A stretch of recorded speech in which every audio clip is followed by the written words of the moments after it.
Good evening and thanks for joining us on the news at 7 on NTA Lagos Channel 10.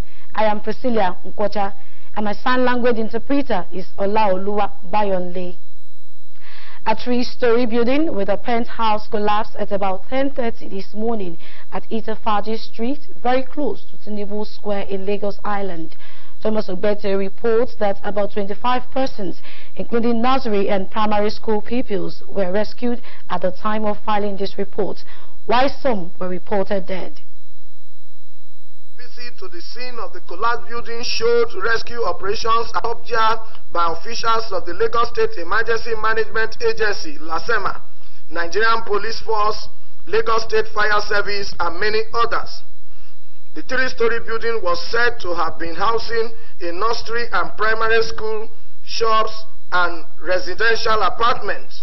The building, according to some eyewitness, has been in a very bad condition, which led to the collapse. As I speak with you, about 24 persons have been rescued, survivors, and 9 dead.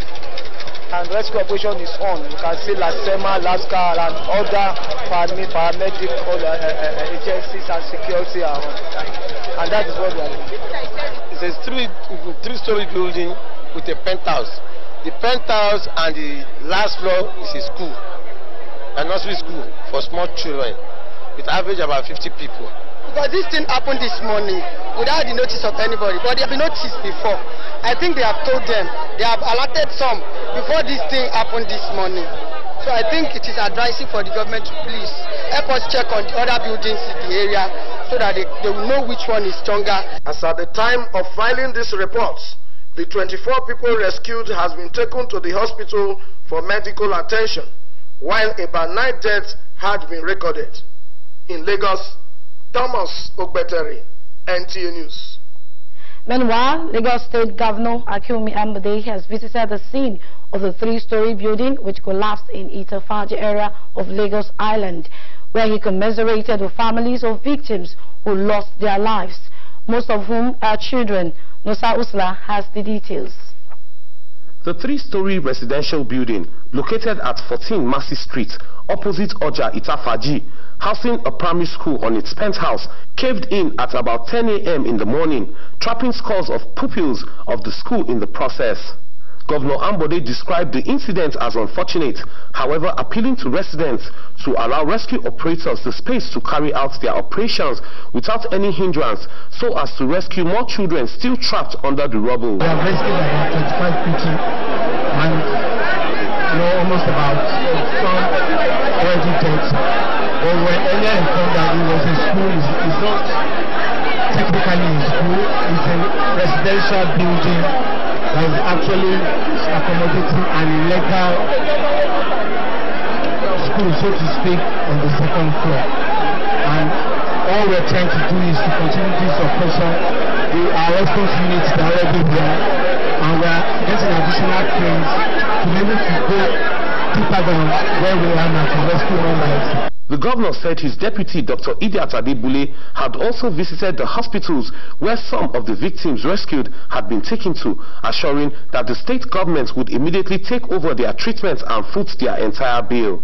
Like we have said, this area will be undergoing a lot of integrity tests with the buildings in this neighborhood.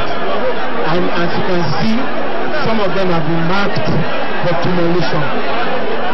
We get resistance from landlords, but we must continue to save life, and we will intensify our efforts to see that those that have failed our integrity test, we will make sure that they are quickly evacuated and will bring these structures down. The governor also assured residents that a full-scale investigation would be carried out immediately rescue operations are concluded, vowing that those found culpable would be severely dealt with in accordance with the relevant laws. In Lagos, Nosa Usla, NTA News. The federal government has joined other nations to formally ban the use of Boeing 737 MAX aircraft into Nigerians' airports. The Minister of Aviation, Haji Serika, who announced this while briefing journalists after the meeting of the Federal Executive Council, said this is in response to the safety concerns regarding the aircraft now being investigated. You know, aviation is universal. Aviation is one. There is no aviation B. And therefore, whatever affects one affects the other. Because aircraft will be flying in and out. So we have issued directives that no operator with 737 MAX 8 or MAX 9 should operate into and outside of our airports, pending the determination of the actual cause of the crash in Ethiopia, and also pending the response of the Ministerial today. State House correspondent reports that the Camps Committee presided over President Muhammad Buhari also approved a memorandum aimed at enhancing security in the nation's aviation sector. About world average, which is about 60%. But since then, since this administration, we're going to 96.7% on security aviation.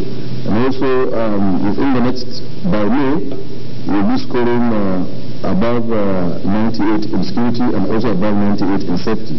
And this is an audit from International Civil Aviation Organization, ICAO. And that is the focus of the government policy on aviation, to be sure that we are safe and we are secure before every other thing. And at the same time, of course, tendering to needs of passenger comfort and facilitation, as is evidenced in the various airports that were finished and commissioned. We will take some few messages, and when we return, the news continues. Do stay with us. Hate is no joke. Its genocide crimes humanity. Most of Africa's civil wars are caused by hate speech from one tribe against another. We don't want it here. The Nigerian government stands firm against hate speech. I was stressed. No time. But question is this is step too far. One nation bound in freedom, peace and unity. Nigeria, one nation, one people. This is a public service announcement brought to you. Thanks to the one on NTA Legal Chat. Man's consideration only to migration leave. Senator view has been carefully planned towards restoring sustainable growth, investing globally to the social program culture. Meanwhile, 2019 expenditure and fiscal strategy and Harry has been